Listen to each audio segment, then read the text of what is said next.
안녕하세요. 저는 고민을 안고 사연을 쓰게 된 딸아이를 키우는 돌싱입니다. 혹시 후안무치라는 말 아시나요? 잘못을 저지르고도 전혀 미안한 마음을 가지지 않는 뻔뻔한 사람을 가리키는 말인데요. 저에게 전 남편은 딱 그런 사람이었어요.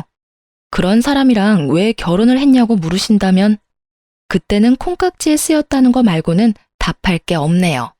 사랑에 빠지면 눈이 먼다고 하잖아요. 제 눈이 정말 너무 심하게 멀었던 것 같아요. 저와 남편은 여느 커플처럼 소개팅으로 만나 사랑을 키웠어요. 둘 다 평범한 직장인이라 정말 평범하게 연애를 했어요. 저는 외동딸이라 어릴 때부터 아버지가 적금을 많이 부어주셨고, 저도 일하면서 번 돈을 많이 모아두었기 때문에 결혼 전에는 이미 집도 전세로 살고 있었어요. 솔직히 처음 결혼할 때는 부모님 반대도 있었어요.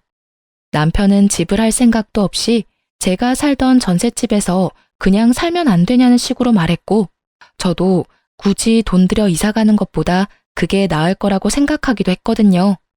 그런데 아버지가 자기 돈으로 아무것도 안 하려는 남자 인정 못한다며 마지막까지 반대를 하셨죠.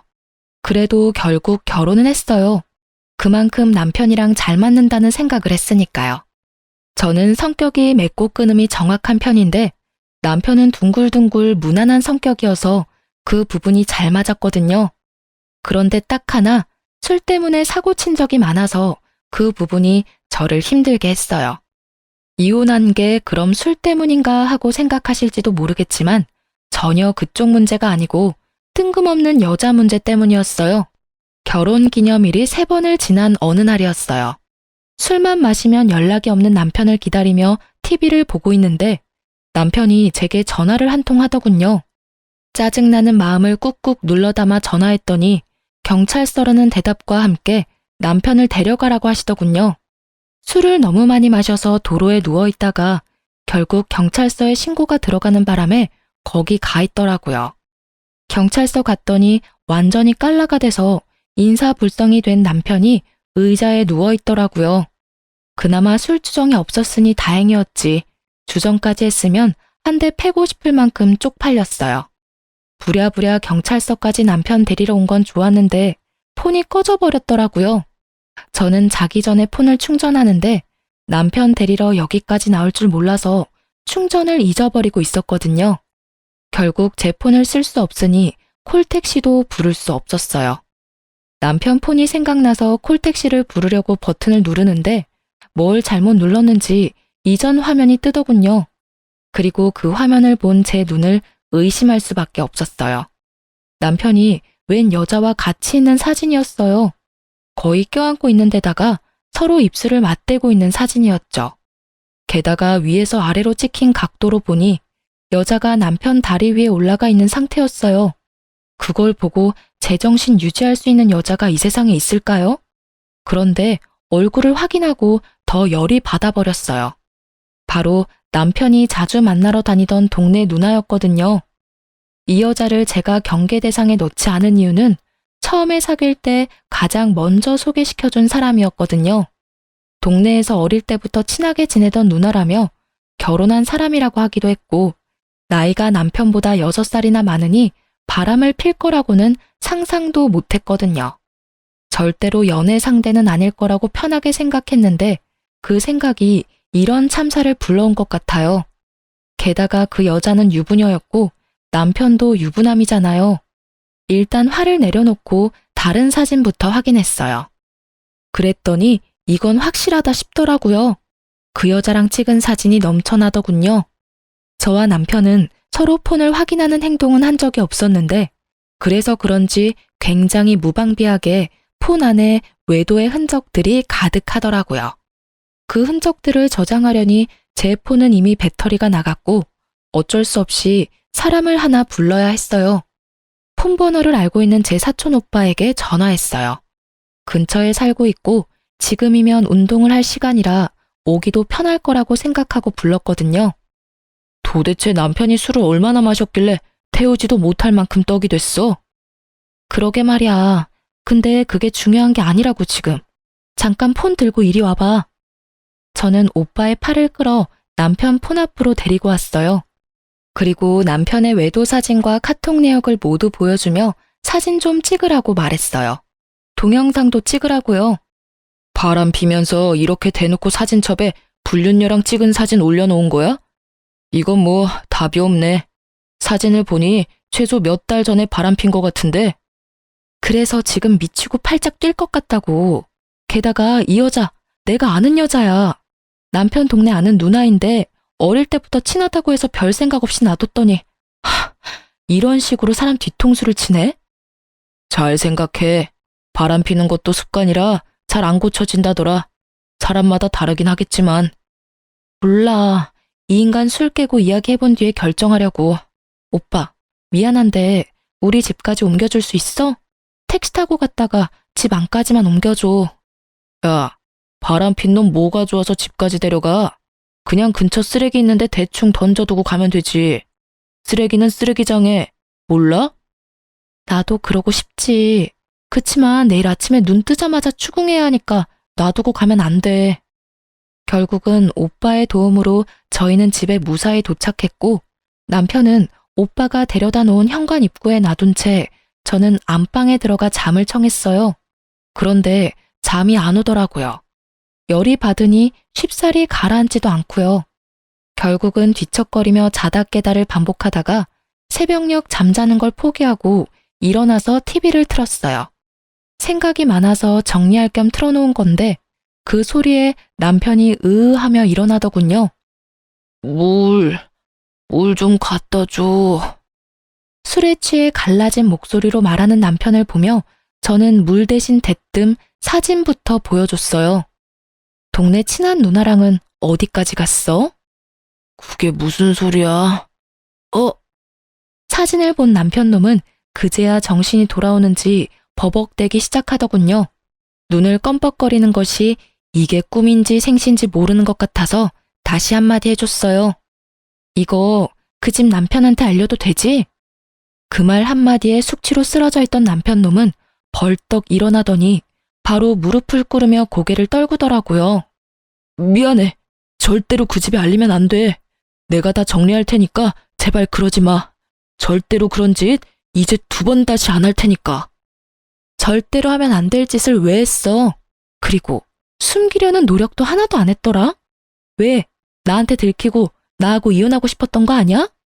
그런 거 절대 아니야. 그냥 우리 사이가 예전 같지도 않고 그러던 차에 술 마시고 한 번 일이 그렇게 됐었는데. 한 번이 아니지.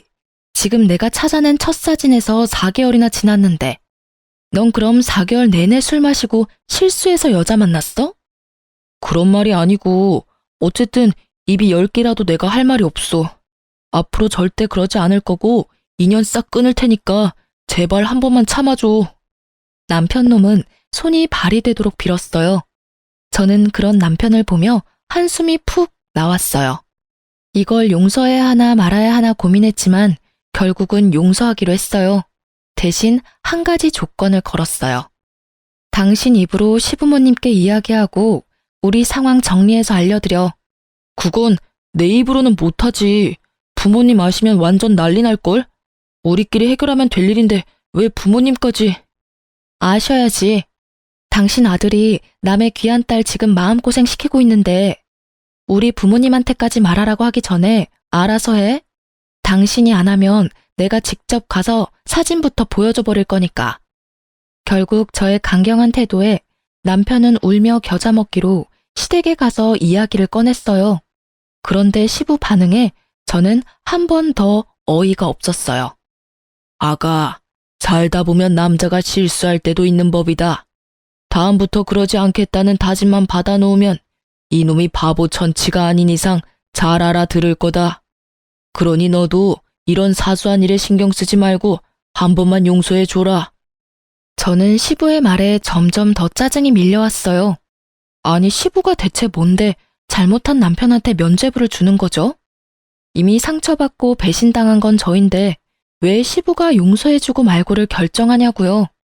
그렇지만 대놓고 그렇게 이야기할 수는 없으니 남편을 데리고 집으로 돌아와서 남편에게 각서를 받았어요. 자, 여기다가 각서 쓰고 지장 찍어. 각서 내용은 별거 없어. 앞으로 바람을 피지 않는다. 상간녀와 모든 연락을 끊고 깨끗하게 정리한다. 만약 이를 어길 시에 유책 배우자로서 친권, 양육권을 나에게 다 넘기고 내가 당신과 시댁에 준 모든 걸 다시 되돌려 받는다는 내용이야. 그걸 들은 남편은 알겠다며 각서를 쓰고 사인이며 지장이며 다 찍더군요. 저는 남편에게 한 가지 더 조건을 걸었어요. 월급 통장이랑 카드 내역 매달 한 번씩 확인하겠다고요. 돈을 어디다 썼는지 알면 허튼 짓 안 할 테니까요. 그렇게 가정의 평화는 지켜졌지만 뭔가 모를 찜찜함은 여전히 남아 있었어요. 그리고 이 다음 주에 저는 제가 임신 초기라는 걸 알게 됐죠. 잘 됐다고 생각했어요. 큰 산 넘었고 설마 남편이 개또라이가 아닌 이상 다시 이런 일을 벌이지는 않을 거라고 생각했거든요. 제가 상상한 미래는 비 온 뒤에 땅이 굳는 거였는데 실상은 달랐어요. 굳다 못해 쫙쫙 갈라져 버렸거든요. 남편이 각서를 쓰고 3개월이 지났을 때 저의 임신은 이제 막 안정기에 들어서게 됐어요. 남편은 제게 외도를 걸린 이후로 집에서는 쭈구리처럼 지냈어요. 당연한 일이었죠. 본인이 제게 잘못한 일이 있으니 집에서 어깨를 못 펴는 거잖아요.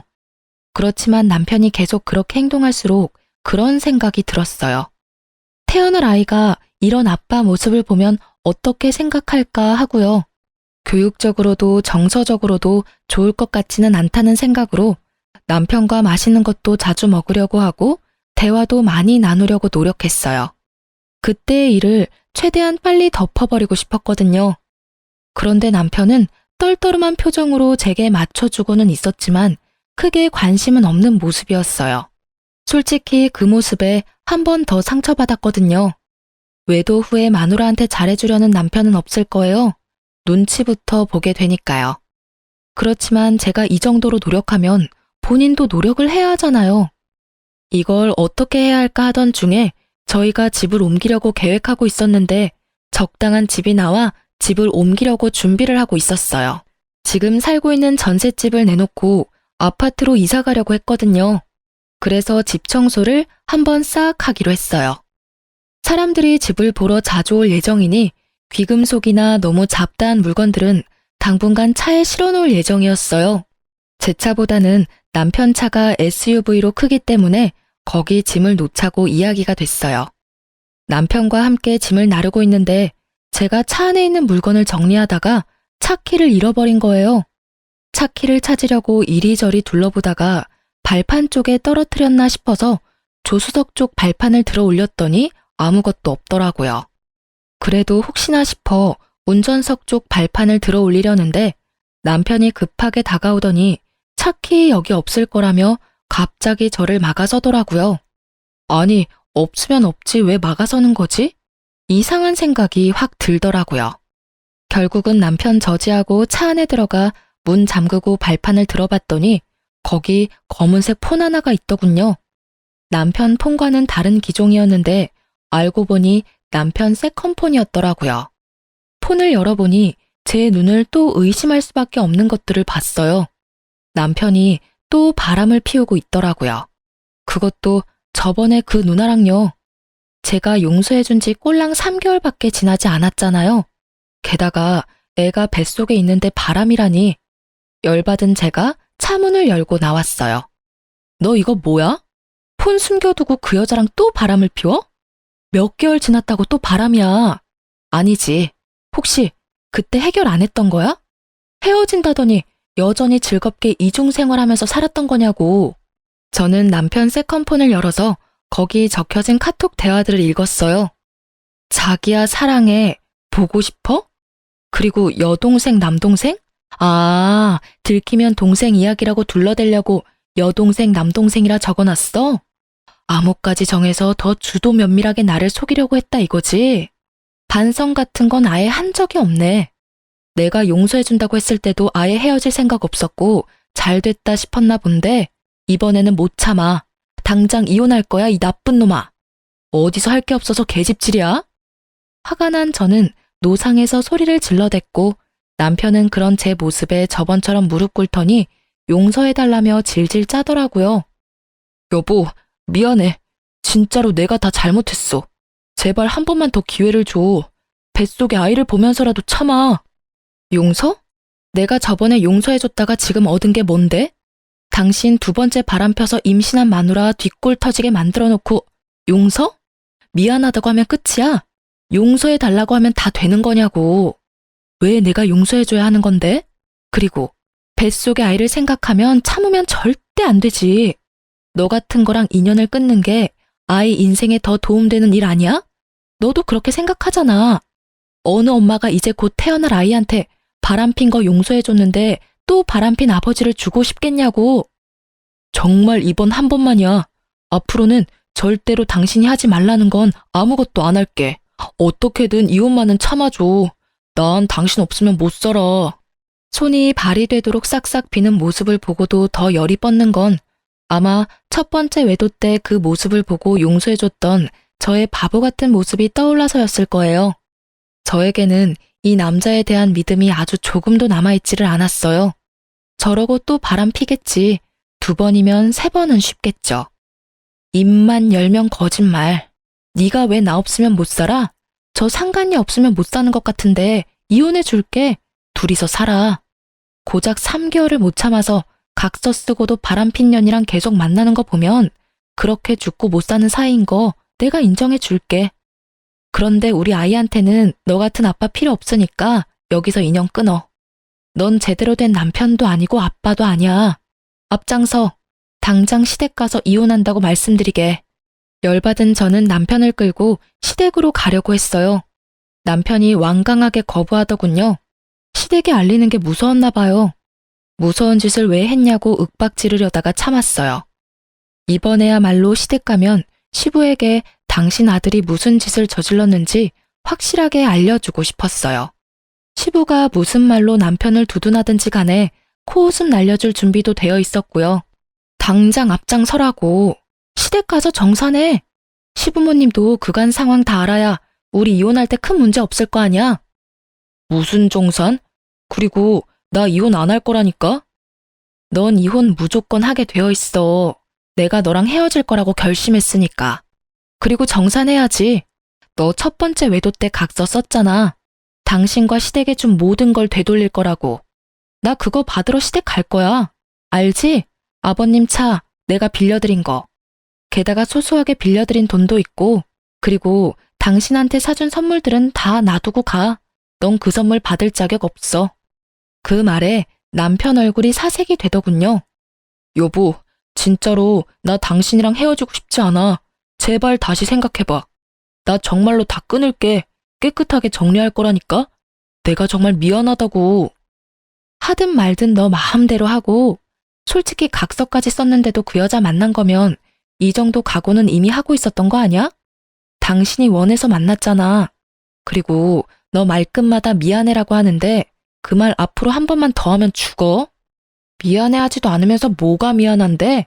입버릇처럼 말하면서 마치 진짜 미안한 것처럼 굴고 그거에 넘어가서 내가 한 번 봐줬는데 이번에는 안 넘어가. 누굴 호구로 알고 당장 앞장서. 결국 미안한 마음 없이 미안하다며 소리만 치는 남편을 저는 시댁으로 끌고 갔습니다. 아니, 미안하다는 말은 왜 하는 건데요? 미안하다는 말을 들을 때마다 화가 치밀어 오르는 제 속도 모른 채 사과만 하면 다 끝날 거라고 생각하는 남편 놈을 보니 그때 용서해준 게 그제야 후회가 되더군요. 시댁에 도착한 저는 표정이 무척 좋지 않았고 남편은 끊임없이 제 눈치를 보며 주눅 들어 있었어요. 너희들 웬일로 왔어? 오늘 무슨 날이야? 어머님, 저희 이혼하려고요. 이 사람이 또 바람을 폈어요.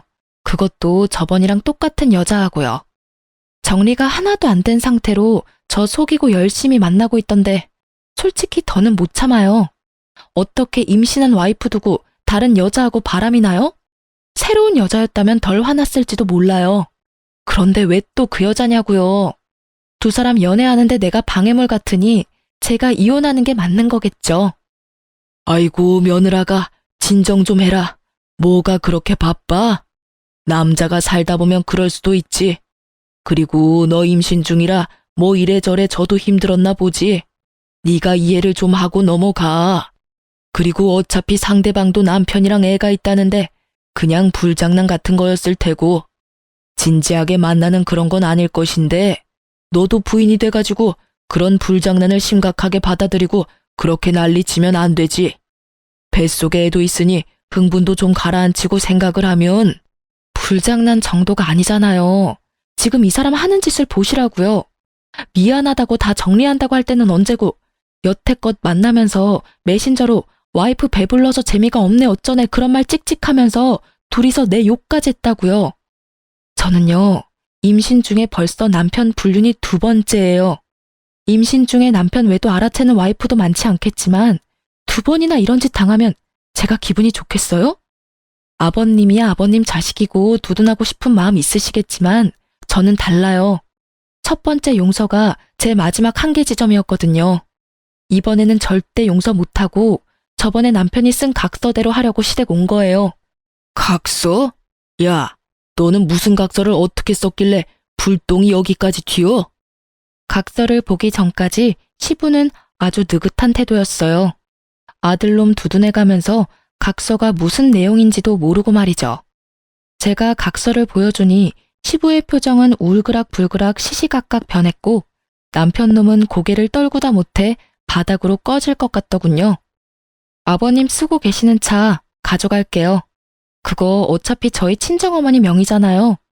운전자 보험에 특약 넣어서 저희 차 몰고 있던 거였으니까 이혼하면 당연히 다시 저희 엄마한테로 돌려주셔야 하는 게 맞는 거고요. 솔직히 이런 일 없었으면 조만간 아버님 차 될 수도 있었는데 그 부분은 죄송하게 생각해요. 제 명의였다면 그것도 재산 분할에 들어가는 거였을 텐데 어머니 명의라서. 그냥 돌려주시는 게 깔끔하실 것 같아요. 제 말에 시부가 완전 열받아서 남편 등짝을 후려 패더군요. 너 도대체 무슨 뻘짓을 하고 다녔길래 집에 불똥이 튀게 만들어? 아랫돌이 간수 잘하라고 내가 몇 번을 말했어. 저번에 너 두둔해주고 잘 넘어갔으면 네가 알아서 잘했어야 하는 거 아니냐? 너 때문에 갑자기 이게 무슨 날벼락이야? 시부는 흥분해서 남편을 향해 윽박질렀고 그런 시부를 보면서 저는 웃겼어요. 왜냐고요? 아니 처음에 남편 바람 폈을 때는 자기 차 뺏길 정도로 위급한 게 아니라서 남편 용서하라고 마음 넓은 척 굴더니 결국 자기가 차 뺏길 것 같으니 남편에게 너 잘못했다고 말하는 건 도대체 무슨 심보인지 모르겠거든요. 잘못된 건 잘못된 거고 잘한 건 잘한 거라는 심플한 게 이 집에는 없는 거예요. 잘못했다고 해놓고 여전히 잘못하는 남편이랑 잘못한 걸 크게 잘못한 게 아니니 넘어가라는 시부가 정말 똑같은 사람처럼 보였어요. 결국 남편놈은 시부에게 손이 발이 되도록 빌었고요. 그런데 왜 시부에게 비는 건지 모르겠더라고요. 빌려면 저한테 빌어야 하는 게 맞지 않았을까요? 시니컬한 표정으로 쳐다보고 있는데 시부가 저한테 급조된 미안한 표정으로 말했어요. 아가, 정말 미안하다. 내가 자식을 잘못 키웠어. 내가 그런 짓 절대로 못하게 할 테니 이번 한 번만, 딱 한 번만 더 용서해 주려무나. 이놈이 100번 1000번 잘못했지만 죽을 죄를 지은 것도 아니고 그 여자랑만 잘 떼어놓으면 너도 마음이 편할 테니까. 죄송하지만 용서할 생각이 없어요. 그런 마음도 안 들고요. 100번 1000번 잘못했으면 100번 1000번 벌 받아야 하는 게 마땅하고요. 저는 벌을 주는 사람은 아니니 제가 줬던 걸 다 돌려받을게요.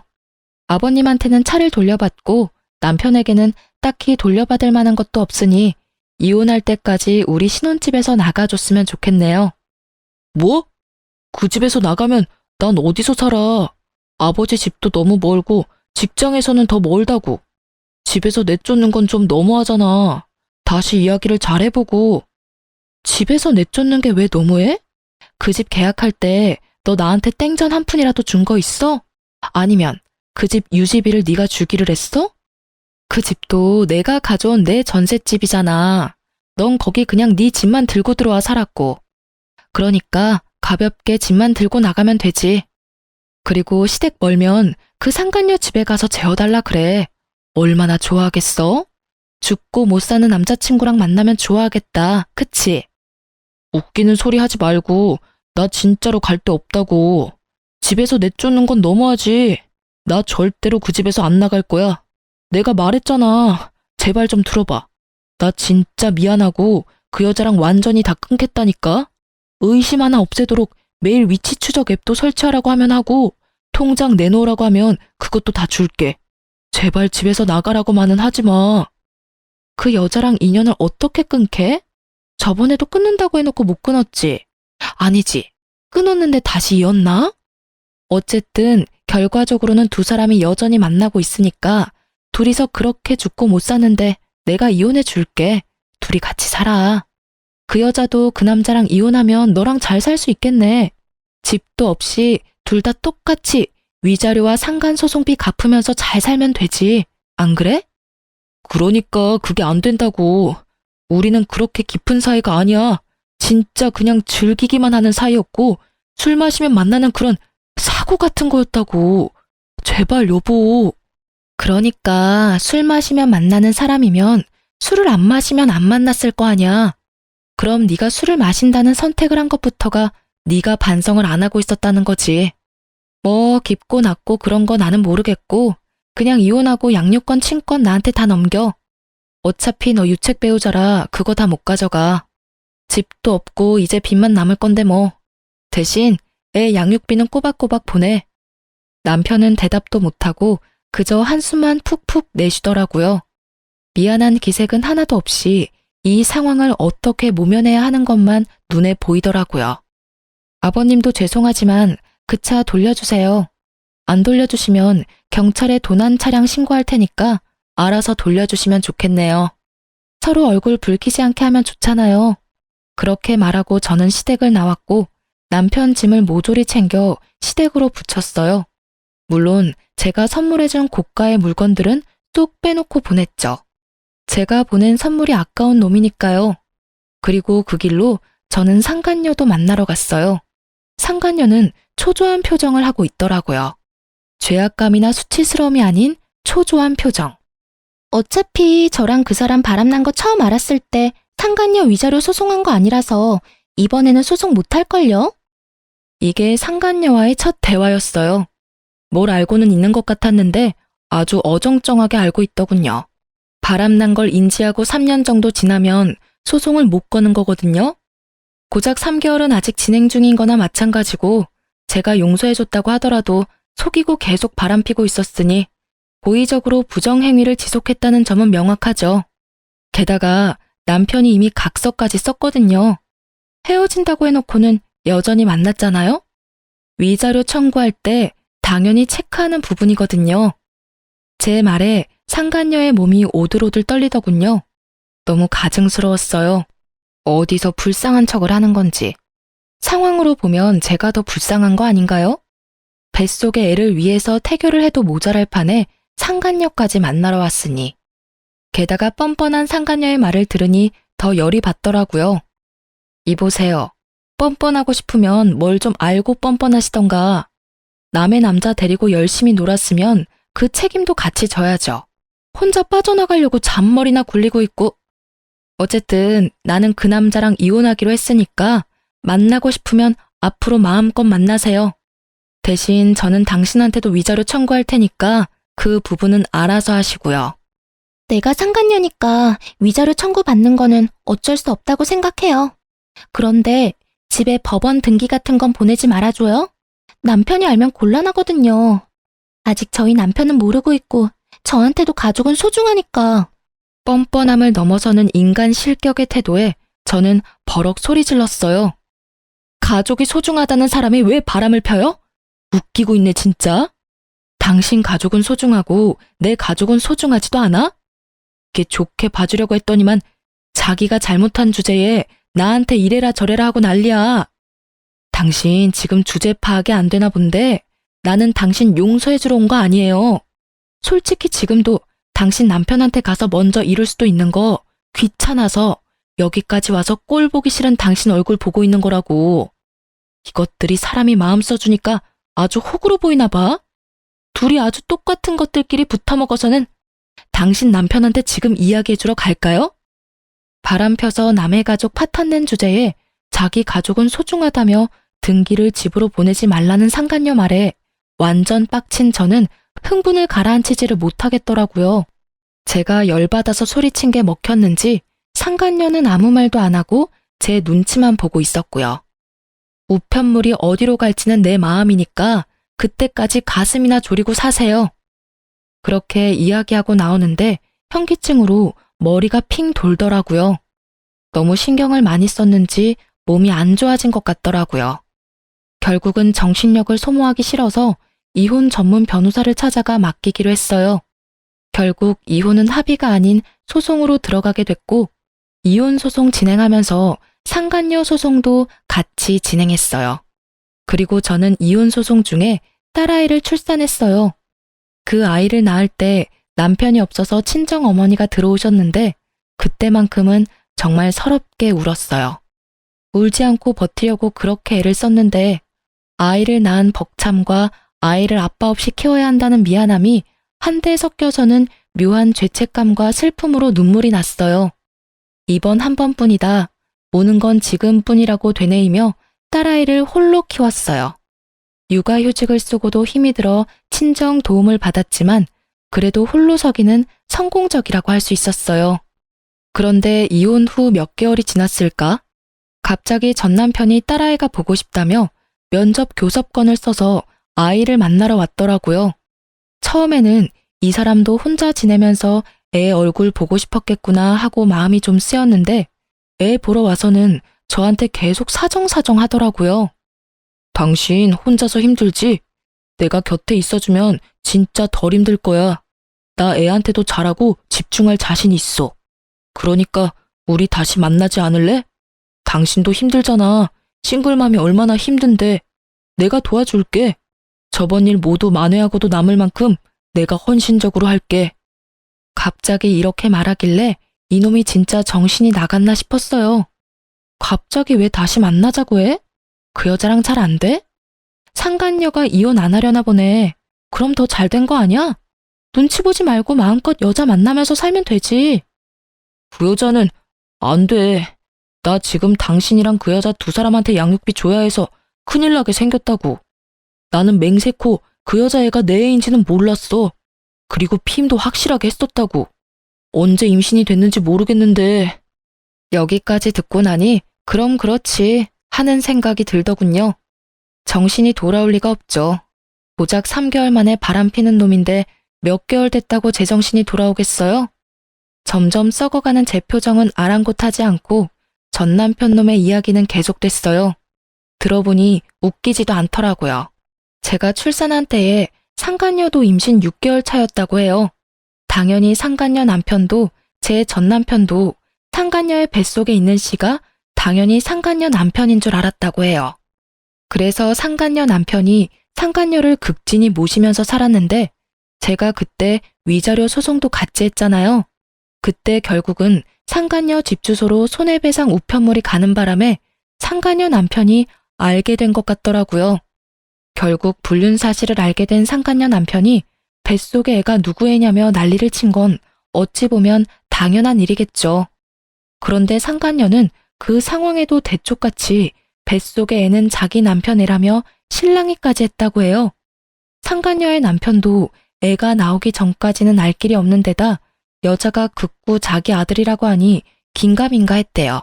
그렇지만 일단 불륜은 했다는 게 확인이 되었으니 용서할 마음은 없었나 보더라고요.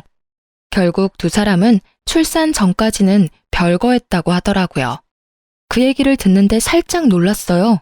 그 여자가 무슨 생각으로 애를 낳을 생각을 했는지 모르겠어요. 어차피 확률이 반이니까 그쪽일 가능성이 있다고 생각해서 아이를 낳으려고 했던 것 같은데 결국은 나쁜 선택이었어요. 1년 채워 애를 낳고 당당하게 유전자 검사를 했는데 상간녀 남편의 아이가 아닌 제 전 남편의 아이였다고 판명난 거죠. 결국은 전 남편은 졸지에 친자식이 둘이나 생긴 거였어요. 그리고 이후 상간녀는 남편에게 이혼당하고 위자료 갚고 있고 제게 줄 상간녀 위자료도 갚아야 했으니 결국은 전 남편에게 찾아와 붙으려던 거였죠. 애가 둘이나 생겨서 좋겠네. 그냥 둘이 같이 살면서 벌면 되잖아. 근데 왜 나랑 다시 살자고 해? 좋아하는 사람이랑 같이 살아. 이제야 마음 편한 나 건드리지 말고. 그 여자 결국 이혼당하고 나한테 왔는데 애 들이밀면서 책임지라고 결혼하자고 하는 거야. 근데 생각해봐. 그 여자 이혼당하면서 유책 배우자 돼서 위자료 내야 하는데 당신이 낸 상간녀 위자료 소송도 결국에는 위자료 지급해야 하잖아. 그런 상황에서 나한테 오면 나라고 별 수 있어? 나도 그 상간남한테 위자료 소송 걸려서 돈 내야 하는데 둘이 같이 있으면 빚더미에 앉는 거 순식간이라고. 그래서 안 된다고 했는데 내 자식이라고 결혼 안 할 거면 양육비라도 내놓으라고 난리잖아. 전 남편의 말은 이상하게도 들으면 들을수록 저를 빡치게 만들었어요. 이제 상관없는 사람이라 그런 이야기에 화를 내지 않을 때도 된 것 같은데 말이죠. 결국은 딸아이를 보러 온 이유가 양육비를 한 명분이라도 덜 내기 위해서 교섭을 하러 온 거라는 걸 알게 된 저는 참지 못하고 그 자리에서 남편 싸대기를 날려버렸어요. 남들이 보든 말든 부끄러움보다는 이놈을 그냥 놔두면 안 되겠다는 생각이 더 컸거든요. 야, 이 썩을 놈아. 네가 뭘 잘해서 지금 여기 와서 합치자는 소리를 해? 상간녀 임신시킨 게 내 잘못이야? 양육비를 두 사람한테 주려니까 아까워? 그럼 그런 짓을 하지를 말았어야지. 역시나 사람은 고쳐 쓰는 게 아니라더니. 너 제정신 돌아올 줄 알았던 내가 미친년이지. 내가 지금 무슨 생각을 하는지 너한테 알려줘? 아랫돌이 잘못 눌려서 집안 풍비박산 만든 건 물론이고 지 인생까지 스스로 나락 보내버리는 한심한 놈하고 지금이라도 이혼해서 정말 다행이라고 생각해. 알아? 네가 우리 딸 핑계대고 여기 와서 그런 말 하지만 않았어도 이 정도로 화나지는 않았을 거야. 저는 딸애가 1살도 안 되어 말을 이해하지 못하고 있다는 것에 정말 깊은 감사를 할 수밖에 없었어요. 만약 이 아이가 커서 이 한심한 놈이 아빠라는 걸 안다면 정말 생각만으로도 끔찍해요. 딸아이에게는 차라리 아빠의 존재를 숨겨버리고 싶을 만큼이었어요. 남편 놈은 저한테 한 대 맞고도 정신을 못 차리는지 배째라식으로 누워 애처럼 떼를 쓰더군요. 몰라. 나도 지금 너무 힘들다고. 당신이 안 도와주면 파산해서 양육비고 뭐고 아무것도 못 보낼 거라고. 그러니까 당신이 좀 알아서 해줘. 그쪽이랑 다르게 우리는 부부 사이였잖아. 작년까지만 해도 부부 사이였었지. 지금은 아니고. 잘 됐다고 생각하라고. 두 사람 사이에 어떤 방해물이 있어도 잘 만날 자신 있던 거 아니었어? 그깟 위자료 양육비 같은 거 크게 신경 쓰지 말고 만나. 그 여자도 남편이랑 헤어졌다니 잘 됐잖아. 알콩달콩 위자료 갚으면서 그쪽 아기 재롱 보면서 살아. 나랑 사느니 그 여자랑 사는 게 더 마음 편할 거 아니야? 전혀 마음 편하지 않다고. 당신도 잘 생각해봐. 애가 얼마나 힘들겠어? 아빠 빈자리를 느끼면 나중에 우리 아빠 어딨냐고 물으면 어떡할래? 그런 일 있을까봐 미리 당신한테 이야기하는 거라고. 찌질한 새끼. 정말 욕하고 싶은 걸 절실히 참으며 뻘소리 짓거리는 남편을 소리쳤어요. 나랑 살면 마음 편할 것 같아? 그러게 왜 아빠 빈자리를 느끼게 할 짓을 했냐고. 그랬다고 내가 당신한테 기회를 안 준 것도 아니잖아. 이미 한번 용서했으면 그때 깨끗하게 헤어졌었어야지. 그러면 이런 일 없었을 거 아니야. 그 여자 다시 만나려고 생각했을 때는 이런 일 생각도 못했지. 앞날을 좀 생각하고 살아 이 나쁜 놈아.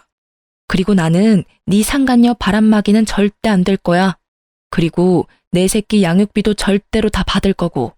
당신이 안 주면 당신 어머니 아버지한테까지 가서라도 받아올 거니까 알아서 잘 처신해. 한 줌의 용서도 없는 제 목소리에 남편 놈은 다시 또 질질 짜며 불쌍한 얼굴로 저를 쳐다보더라고요. 미안함은 전혀 없으면서 미안하다고 말하며 지가 원하는 것만 말하는 놈이 용서를 구하는 것 자체가 거짓인 거잖아요.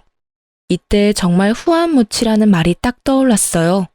표정만 미안하고 전혀 미안함을 못 느끼는 사람이 전 남편이었던 거죠. 그렇게 전 남편을 놔두고 씩씩거리며 딸애를 데리고 나오는데 정말 눈물이 줄줄 났어요. 슬픔이 아니라 분노의 눈물이요. 저딴 미친놈도 내 딸이라고 결국 면접 교섭권을 쓰면 만나게 해줘야 한다는 게 너무 싫었거든요. 전 남편 놈 하는 꼴을 보니 이번 한 번으로 끝날 것 같지도 않았고 볼 때마다 저지랄 할 것 같아서 앞으로가 더 답답했어요. 솔직히 남편의 첫 번째 외도를 발견했을 때 저도 쉬운 마음으로 용서했던 건 절대 아니었어요. 외도를 겪어본 여자들은 다 그렇겠지만 그게 용서를 한다 만다의 판단이 가능한 게 아니거든요. 판단을 한다보다는 속어법이죠. 용서를 하는 것이 내게 더 나은가, 용서를 하지 않는 것이 내게 더 나은가. 당연히 제 입장에서 생각할 수밖에 없는 문제이기도 하고요. 이미 상대방은 저를 상처 주었고 그 상처는 아물지 못할 거라는 걸 아니까요. 그래도 용서했던 건 남편의 미안함이 진짜라고 믿었기 때문이었어요. 그런데 미안함도 만들어낼 수 있다는 더러운 사실을 알고 나니 마음이 아예 식어버리더라고요. 글을 쓰고 있는 지금도 저는 딸아이와 단 둘이 살고 있어요. 가끔 사람들이 재혼 이야기를 꺼내기도 하고 딸아이니까 다른 곳에 시집 가기도 편하지 않냐고 묻기도 해요. 다들 저를 생각해서 하는 말이라는 건 잘 알지만 딱히 마음이 동하지는 않아요. 사람을 만나는 건 좋은 일이고 생활에 활력이 되지만 아이를 키우면서 만나는 건 힘이 들거든요. 그리고 재혼을 할 만큼 남자에 대한 신뢰가 다시 돌아오지는 않은 상태라 당분간은 이 상태를 유지하고 있을 거예요. 아이를 키우는 재미가 쏠쏠하지만 매번 애를 만나고자 시도하는 남편을 막는 것도 힘들어요. 지금은 아빠라는 존재에 대해 아예 생각하지도 못하게 하지만 앞으로 좀 더 크면 다르겠죠. 곧잘 제 말을 따라하며 놀기 좋아하는 딸애가 어린이집에 들어가서 아빠라는 단어를 알게 되고 왜 자기는 아빠랑 같이 살지 않냐고 물어보면 뭐라고 대답해야 할지 감이 오질 않거든요. 아빠가 나쁜 사람이라고 말하면 아이에게 상처가 될 것 같고 아빠가 바쁘다고 말하면 그럭저럭 넘어갈 것 같긴 하지만 언젠가는 진실을 알게 되겠죠. 혹시 나중에 아이가 좀 커서 왜 자기는 아빠가 없냐고 물어보면 이혼 사유를 솔직하게 밝히는 게 맞을까요? 아니면 이혼했다는 것만 밝히고 그 사이의 일은 어른들의 일이라고 일축시키는 것이 더 좋을까요? 글을 읽으시는 분들의 많은 조언을 부탁드립니다. 그리고 글 읽어주셔서 너무 감사해요.